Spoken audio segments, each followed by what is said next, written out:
Hello बच्चों, आज का हमारा टॉपिक है parts of the lathe machine. Right, part of the lathe machine. हम पहले भी 2 वीडियो बना चुके हैं और वो वीडियो हमारी लाइव थी, बिल्कुल साक्षात मशीन के ऊपर खड़े होकर के मैंने एक्सप्लेन किया था।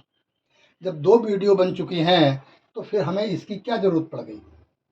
तो बेटा बात ऐसी है कि बिल्कुल लाइव में हम स्पेयर पार्ट्स का डिटेल में हम बात नहीं कर सकते, क्योंकि मैं लाइव दिखा चुका हूँ आपको लेथ मशीन कैसी होती है, कौन कौन से पार्ट्स होते हैं। उसे देखने के बाद जब ये मेरा डायग्राम आप देखोगे और ध्यान से सुनोगे तो ये आपको बिल्कुल कंठस्थ हो जाएगा और कोई पार्ट ऐसा नहीं रहेगा जो आपके लिए अननोन रहे। हो सकता है आपने कभी लेथ मशीन भी नहीं देखी हो, ठीक है ना, लेकिन मैं आपको बता दूं इसके बारे में। अब मैं आराम से आपसे बात कर पा रहा हूं, वो भी डिटेल में। जब हम ऑनलाइन होते हैं बिल्कुल लेथ मशीन के सामने, तो इतनी तसल्ली से हम बात नहीं कर पाते, क्योंकि जहाँ मशीन होती है वहाँ और भी वर्कर भी होते हैं, लेबर भी होती है, और इतना खुल के हम बात नहीं कर सकते। तो मैंने इसलिए डिसाइड किया कि मशीन तो आप लोगों ने देखी है, नहीं देखी है तो देख लेना। एक हमारा मैकेनिकल का लेथ सीरियल है, उसमें देख लेना बैठ के, है ना। उसमें सर्च करेंगे आप तो मिल जाएगा लेथ मशीन, ठीक है। जो प्ले लिस्ट है हमारी खोलोगे ना, मिल जाएगा मैकेनिकल की प्ले लिस्ट में। मैकेनिकल की प्ले लिस्ट में आपको मिलेगा मैकेनिकल एंड फिटर। राइट बच्चों, अब मैं आपको बताता हूँ लेथ मशीन के पूरे बारे में डिटेल से कहानी। ये जो लेथ मशीन है इसको हम आम भाषा में खराद मशीन भी बोलते हैं। शायद अब आपको याद आ रहा होगा कि हाँ, खराद मशीन भी इसे बोलते हैं। खराद मशीन ये हमारी लोकल लैंग्वेज बोलो या मदर टंग बोलो, कुछ भी बोलो, ये हमारी उस एरिया की लोकल लैंग्वेज है। खराद मशीन सर्च करोगे तो निकल तो आएगा, क्योंकि अब सब जानते हैं खराद मशीन किसे कहते हैं, ठीक है ना। खराद मशीन का मेरे को बहुत साल का एक्सपीरियंस है। जब मैं सर्विस इंजीनियर था इस मशीन का, ध्यान रखना मैं बोल रहा हूँ सर्विस इंजीनियर। सर्विस इंजीनियर का मतलब क्या होता है कि जो मशीन जहाँ भी कहीं जाती है मैन्युफैक्चर के यहाँ से, वहाँ सर्विस इंजीनियर जाके इसके इंस्टॉलेशन, कमीशनिंग एंड ट्रेनिंग करता है। तो मुझे लेथ मशीन के बारे में काफ़ी अच्छी जो भी जानकारी है मैं आपके सामने रखना चाहूँगा, ठीक है। तो ये जो लेथ मशीन है इसके जो ये हमारे 2 बेड हैं, लेग कह लो, ये जो है ये हमारा क्या है, लेग है 2। मैं आपको बताऊं, जो पुराने ज़माने की मशीनें थीं आजकल नहीं बन रही, ये जो आप देख रहे हैं ना ये लेग, ये फैब्रिकेटेड लेग है। देखिए जानकारी ऐसी है कि हर कहीं से आपको नहीं मिल सकती, मिल भी सकती है, नहीं भी मिल सकती। मैं तो ये मान के चल रहा हूँ कि मेरी ड्यूटी है बताना। ये जो लेग हैं ये पहले कास्ट आयरन की होती थी, समाया। कास्ट आयरन आप जाते ही हैं, उसकी भी एक लोकल लैंग्वेज है, जिसे बोलते हैं हम लोग डैक चून, ठीक है। मोटा मोटा खुरदरा खुरदरा सा लोहा होता है, ठीक है, उसे कहते हैं हम लोग कास्ट आयरन। कास्ट आयरन असल में लोहे की पहली स्टेज है। पहले कास्ट आयरन ही बनता है, उसके बाद में फिर हमारी माइल्ड स्टील यानी कि एमएस बनती है। तो ये कास्ट आयरन के बेड होते थे। क्यों होते थे उसके पीछे भी रीजन है, उसका हमें बहुत बड़ा बेनिफिट था। इन मशीनों की हमें लेवलिंग करनी नहीं पड़ती थी, क्योंकि आजकल जो मशीनें आ रही हैं वो सारे बेड लेग ये फैब्रिकेटेड हैं, एंगल के और सीट के बने होते हैं। जब ये मशीनें चलती हैं तो इनमें वाइब्रेशन ज़्यादा होते हैं अकॉर्डिंग कास्ट आयरन बेड के, ठीक है। तो नेचुरली जिसमें वाइब्रेशन नहीं होंगे मशीन में, उसकी एक्यूरेसी अच्छी होगी, फिनिशिंग भी बढ़िया होगी। तो कास्ट आयरन के बेड सक्षम होते हैं जर्क लेने में। जर्क मतलब वाइब्रेट नहीं होती हो, और लेबलिंग करने की भी जरूरत नहीं पड़ती। इनके अंदर ऑप्शन ही नहीं होता लेबलिंग करने का। लेकिन जो आजकल की मॉडर्न मशीनें हैं जो हम लोगों ने की हैं, है ना, ये हमारे ज़माने की बातें हैं, और आपके ज़माने में तो और बढ़िया बढ़िया आएंगी। ठीक है। उस समय पे ये फैब्रिकेटेड बेड आ चुके थे और हमने इन्हीं पे काम किया है। कहीं पे कास्ट आयरन मशीन मिली तो उसमें लेवल करने का ऑप्शन ही नहीं था। मैं आपको बता दूं, मशीन जो आजकल की लेटेस्ट मशीनें हैं उन्हें आप बिना लेवल के एक्यूरेसी नहीं ले सकते। क्लियर है। उस पर लिखा होता है, हर ऑपरेटिंग मैनुअल के अंदर पहले पेज पे लिखा होता है कि भाई मशीन की लेवलिंग पहले, वो भी फाउंडेशन बना के। 4 फाउंडेशन बोल्ट होते हैं, बाकी इसके अंदर 4 ही लेवलिंग बोल्ट होते हैं। और अगर मशीन की लेंथ ज़्यादा है तो कहीं कहीं पे 5 भी होते हैं फाउंडेशन बोल्ट और ये अपना लेवलिंग बोल्ट। मैं थोड़ा गलत बोल गया, यहाँ पे 2 होते हैं, इसमें 4 होते हैं, यानी 6 होते हैं। और कहीं कहीं पे एक एक बीच में और भी दे देते हैं अगर मशीन की बेड लेंथ ज़्यादा है। ठीक है बेटे। तो बच्चों, इसमें एक्यूरेसी लाने के लिए हम लोग क्या करते हैं, ये ऊपर वाला हिस्सा है जिसे कहते हैं बेड। बेड दिखाई नहीं दे रहा, ये थोड़ा सा बी शेप में होता है, इस तरह की बी में। ठीक है। वो जो बी शेप में होता है उसी के ऊपर ये हमारा रन करता है। ये जो दिखाई दे रहा है इस पूरे को बोलते हैं हम लोग एप्रन। और उसका ये हमारा हैंड व्हील है। हैंड व्हील से हम यहाँ से यहाँ तक लाते हैं जहाँ भी कहीं हमें ले जाना होता है। ठीक है। वो जो बेड है वह उसी के ऊपर ये हमारा एप्रन है, क्रॉस स्लाइड है, ये रन करती है। मैं आपको बताऊं जानकारी के लिए, किर्लोस्कर की मशीनें आजकल बंद हो गई हैं, लेकिन मेरा एक्सपीरियंस ज़्यादातर किर्लोस्कर का ही रहा है। ठीक है। किर्लोस्कर, और हम HMT भी करते थे, लेकिन बेसिकली किर्लोस्कर का एक्सपीरियंस हमारे पास ज़्यादा है। तो किर्लोस्कर की मशीन थी एक बॉम्बे लेथ, उसका नाम ही बॉम्बे लेथ था।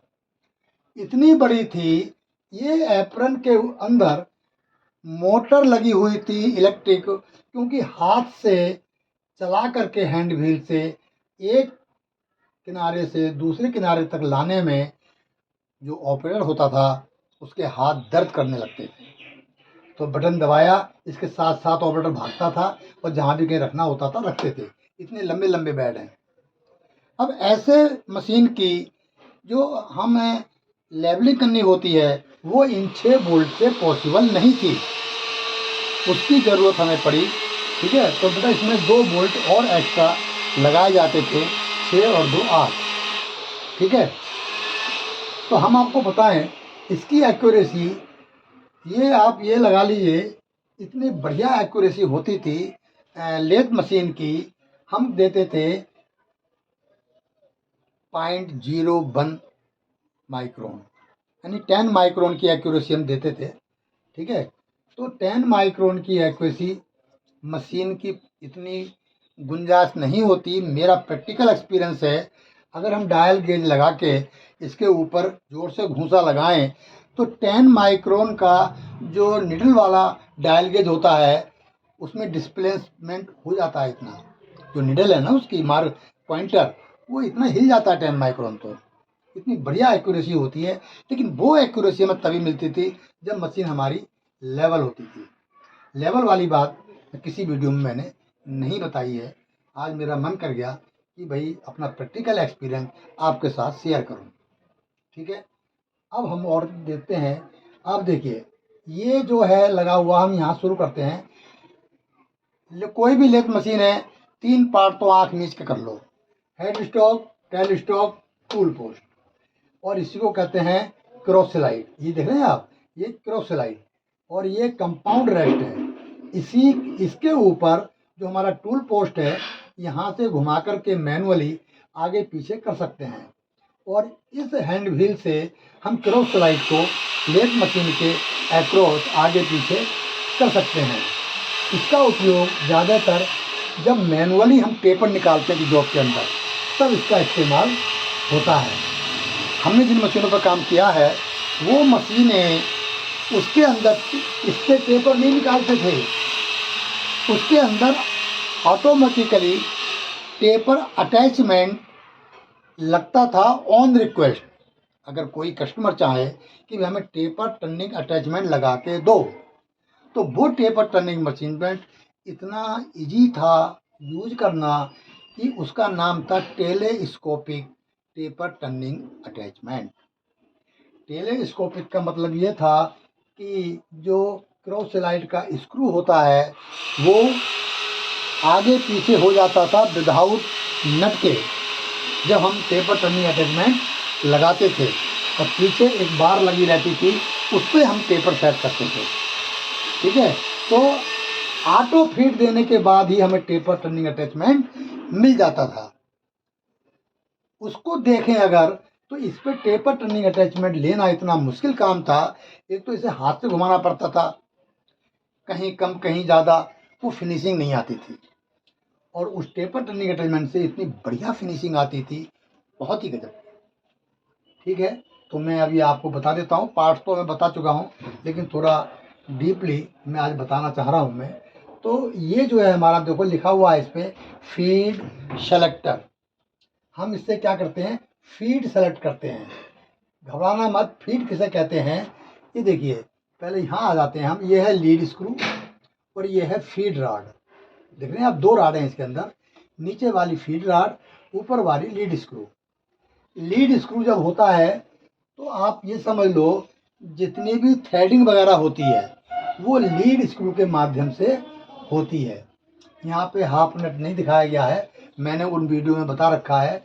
हाफ नट दबाने से हमारी इसमें चूड़ी कटती है और जो थ्रेड कटिंग होती है, यहाँ पे एक चार्ट लगा रहता है बहुत बड़ा, उसकी सेटिंग से हम कोई भी चूड़ी, किसी भी पिच की, किसी भी टीपीआई की हम आराम से काट सकते हैं, मैट्रिक या इंच की चूड़ी। राइट बच्चों, तो अब आप आ जाइए, ये जो फीड राड है, इस फीड राड के घूमने से, इस फीड राड का जो कंट्रोल होता है वो इस लीवर से होता है, इसीलिए इसका नाम है फीड सेलेक्टर। जो भी फीड रखेंगे, फीड एक रेवोल्यूशन में जब हमारे चक्के का एक राउंड लगे तो ये हमारा टूल आगे कितना mm, कितना माइक्रो mm आगे फीड कर रहा है, उस फीड की हम बात कर रहे हैं।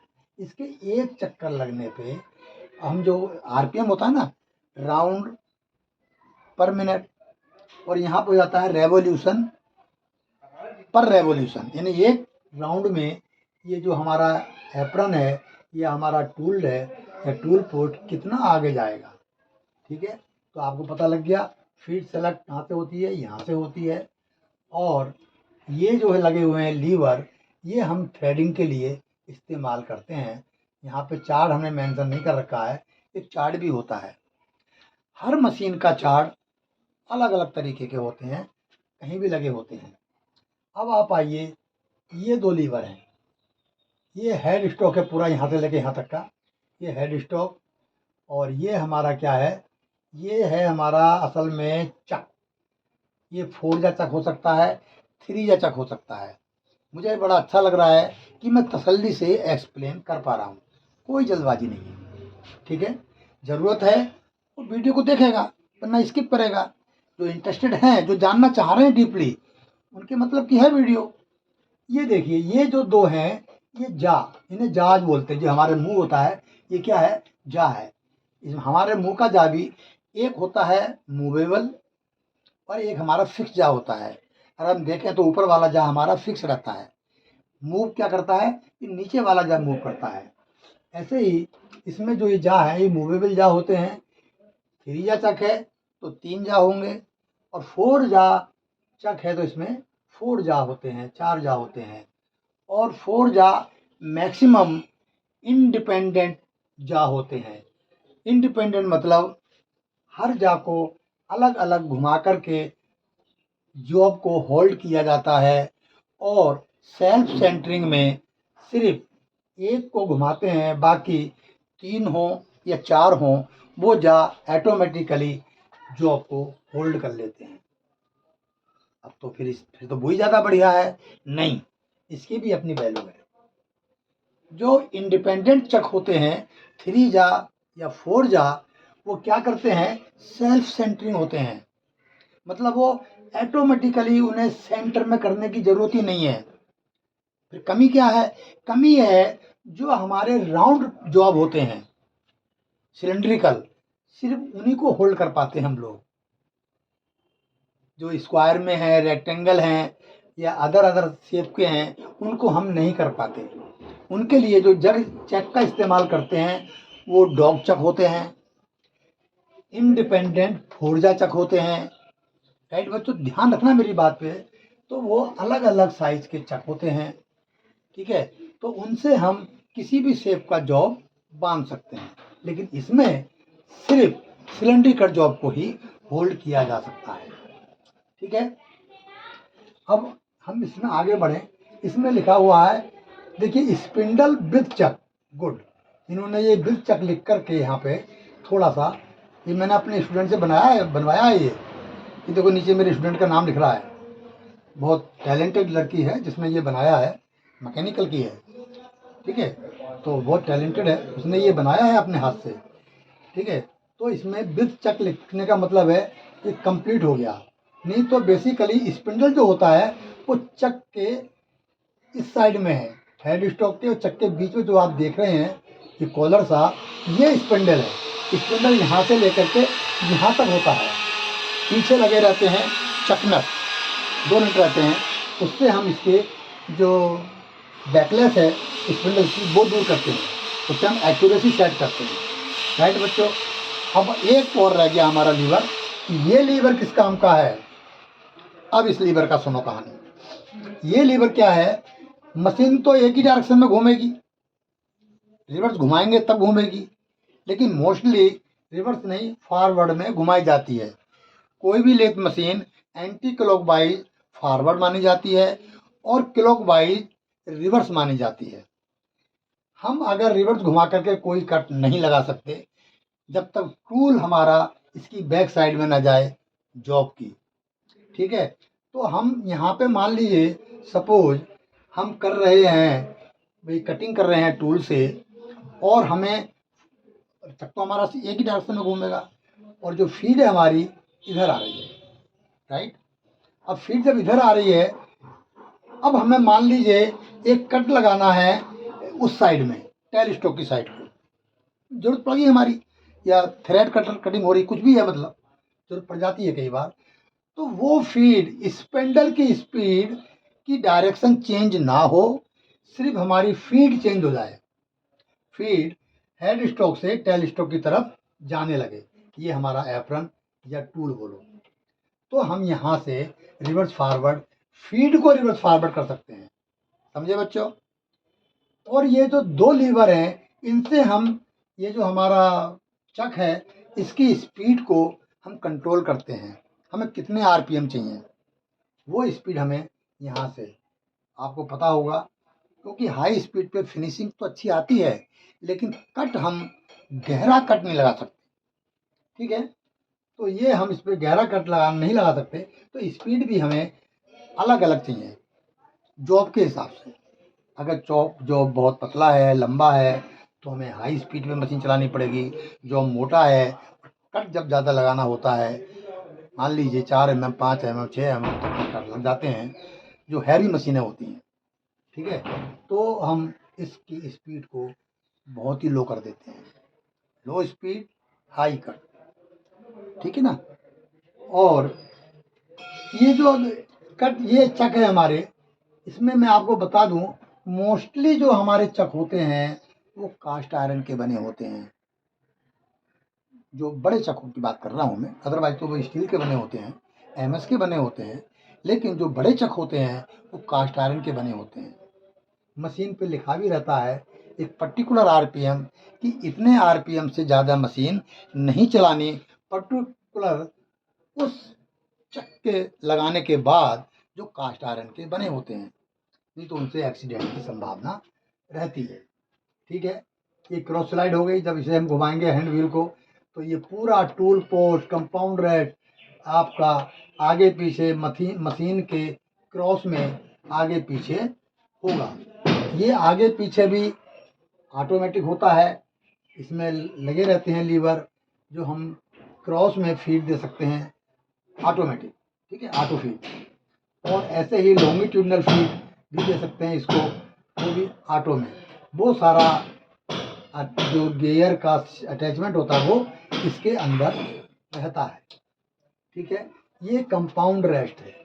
कंपाउंड रेस्ट का मतलब क्या है, इसी के ऊपर हमारा टूल पोस्ट है। ठीक है, और इसी के ऊपर जो हमारा ये भी हमारा जो आगे पीछे से हम टेपर काटते हैं ये भी इसी के ऊपर लगा रहता है, इसलिए इसको हम कंपाउंड रेस्ट बोलते हैं। ठीक है, ये आप देख रहे हैं ये बोल्ट बनाने की कोशिश की है। ठीक है, यहाँ पे हम जॉब को होल्ड करते हैं, इसको बोलते हैं टूल पोस्ट। मैं एक बात और बता देता हूँ अपनी तरफ से कि जो टूल पोस्ट होता है इसे हम स्क्वायर टूल पोस्ट बोलते हैं।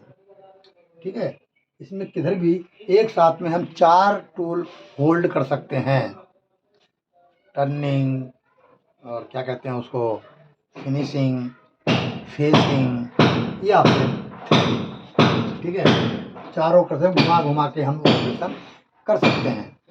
एक टूल पोस्ट आजकल बहुत आ रहा है, QCP, पहली बार नाम सुनने होंगे, घर की बात है, क्योंकि आप यहाँ तो मोस्टली मैं तो ये मान के चलता हूँ, जब भी मैं एक्सप्लेन करता हूँ ये मान के चलता हूँ कि आप स्टूडेंट हैं। वो अलग बात है, कोई भी देखे वीडियो है। तो QCP आपने पहली बार सुना होगा, इसकी जो फुल फॉर्म होती है क्विक चेंज टूल पोस्ट। अब फर्क क्या है, इस टूल पोस्ट में अगर कोई टूल बांधते हैं हम किसी ऑपरेशन के लिए, तो उस टूल को हमें सेंटर करना पड़ता है जॉब के सेंटर में। थोड़ा भी ऊपर नीचे होगा, फेसिंग करते समय बीच का मटेरियल नहीं कट पाएगा इसके लिए।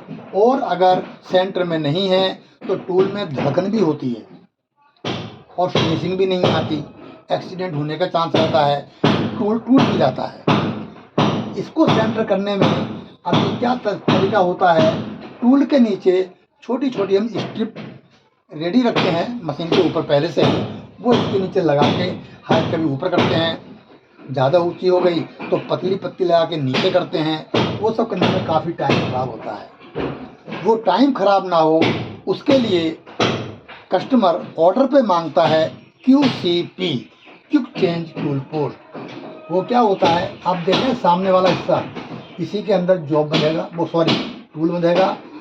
ये हिस्सा ऐसे ऐसे कई सारे होते हैं बने हुए अलग से। और यहाँ इसकी बैक साइड में जैसे हमारा ये बेड का बी बेड है, ये बी टाइप का बना हुआ है, ऐसे ही वर्टिकल एक स्लाइड होती है बनी हुई, उसमें वो आराम से लग जाता है। एक बार सेंटर हो जाता है वो जॉब, जो मतलब बंद करके जॉब, और चाहे उससे चूड़ी काटो, चाहे फेसिंग करो या टर्निंग करो। ठीक है, फिर क्या करना होता है हमें, बस एक छोटा सा लीवर होता है जैसे ये लगा हुआ है ना, इसको उतार देते हैं। वो tool post QCP tool post बोलते हैं उसको, वो यहाँ लग जाता है, इसको उतार देते हैं और सिर्फ उसमें ऐसे करके फंसाया और टाइट किया और टर्निंग शुरू। कोई ज़रूरत नहीं है उसको सेंटर करने की, तो पहले से हो रखा है। ठीक है, तो QCP आपको एक नई चीज़ मिल गई। और ये हो गया हमारा टेलीस्कोप, देखा भी होगा, जानते भी होंगे। ये लगा रहता है यहाँ पे एक डेड सेंटर, अभी इसमें जो लगा हुआ है इसे हम डेड सेंटर कहते हैं। लेकिन क्या और भी सेंटर होता है? जी हाँ, होता है। एक होता है रिवॉल्विंग सेंटर। अगर कोई जॉब हमारा इसमें फिक्स है और यहाँ रिवॉल्विंग सेंटर लगा के सेंटर टू सेंटर जब हम टर्निंग करते हैं तो हमें यहाँ रिवॉल्विंग सेंटर लगाना पड़ता है। ठीक है, और कई बार ऐसे भी जॉब आते हैं जो हमें पूरे में टर्निंग करनी होती है, जितना बड़ा जॉब होता है। अरे भाई होल्ड तो करना पड़ेगा, लेकिन नहीं, उसका भी इलाज है। उसके अंदर ये हमारे चक के अंदर एक टूल होल्डर लगा रहता है। टूल में उसमें होल्ड करके जॉब को फिर आप पूरा की पूरा पीस को टर्न कर सकते हैं। यहाँ रिवॉल्विंग सेंटर, ये डेड सेंटर लगा हुआ है, और ये जो लगा हुआ है ये लीवर, ये इसके अंदर भी एक स्पिंडल होता है जो आगे पीछे मूव करता है हैंड व्हील को घुमाने का। ठीक है, तो इसको जहाँ भी रखना होता है फिर इसे हम लॉक कर देते हैं। इसको लूज किए बिना, अनलॉक किए बिना इसे घुमाने से अंदर वाला स्पिंडल यानी ये हमारा डेड सेंटर नहीं मूव कर सकता। डेड सेंटर में ये टेपर में होता है, इसको लॉक करने का जो स्पिंडल होता है वो भी आगे का हिस्सा थोड़ा सा टेपर रहता है, बाकी वो प्लेन रहता है। और अगर स्पिंडल अंदर का टेपर ना भी हो तब भी इसमें जो टेपर रहता है MP3 MP4 as per machine के साइज के साथ। बड़ी मशीन है तो उसमें टेपर ज़्यादा भी होता है ना, और कुछ मशीनों में टेपर है। MP3 MP4 का मैं आपको फुल फॉर्म बता दूं। MP का मतलब है मोस्ट टेपर, वो डिग्री में रहता है, तो 4 क्या है, उसका डिग्री है। MP3 3 डिग्री का टेपर, MP4 4 का टेपर, डिग्री का टेपर। ठीक है बच्चों। अच्छा, अब ये क्या चीज़ है, छोटी चीज़ तो लिखा ही नहीं हमने, कोई बात नहीं। ये भी एक बोल्ट रहता है, जब इसे हम टाइट करते हैं तो जो ये हमारा टेल स्टॉक है आगे की साइड को आता है, और लूज करते हैं मतलब एंटी क्लॉकवाइज घुमाते हैं तो ये उस साइड को जाता है। इस सेंटर को और इसके सेंटर को एडजस्ट करने के लिए हम इसका इस्तेमाल करते हैं। ठीक है बच्चों। तो ये हमारा, ये देखो ये लिखा हुआ है क्लच, तो छूट ना जाए, ये क्लच लगा हुआ है इसमें। जब हम इसे इंगेज करते हैं तो फीड हमारी चालू, चाहे लॉन्गिट्यूडनल फीड हो या हमारी क्रॉस फीड हो, तो मैं इसकी बात कर रहा था। तो इसको हाथ से आगे पीछे कर रहे हैं ना, तो ये ऑटो फीड इससे लग जाएगी। ये क्लच लगा हुआ है, जब नीचे दबाएंगे तो ये इंगेज हो जाता है। ठीक है। और जब हम लूज करेंगे तो टाइट करेंगे तो इंगेज होगा, और लूज करेंगे तो डिसएंगेज हो जाता है। इसमें ये पिन लगी रहती है, देखो 2 पिन लग रही है, इसे कहते हैं हम लोग सीयर पिन, कटिंग वाली पिन। जब भी मशीन पे किसी भी तरह का अननेसेसरी लोड पड़ता है तो ये पिन कट जाती हैं, इनका घूमना नहीं रुकता, लेकिन इसके ऊपर से लोड डिस्कनेक्ट हो जाता है और ये घूमती रहती है, चाहे लीड स्क्रू हो या फीड रॉड हो। इससे हमारे क्या होते हैं, लीड स्क्रू बेंड होने से बच जाते हैं, और ये हमारी जो फीड रॉड है ये भी हमारी सेफ रहती है। थोड़ा और बता दूं, इसमें दिखाया नहीं है हमने, यहाँ पे दोनों में थ्रस्ट बेयरिंग लगे रहते हैं। थ्रस्ट बेयरिंग भी आपने शायद सुना नहीं हो।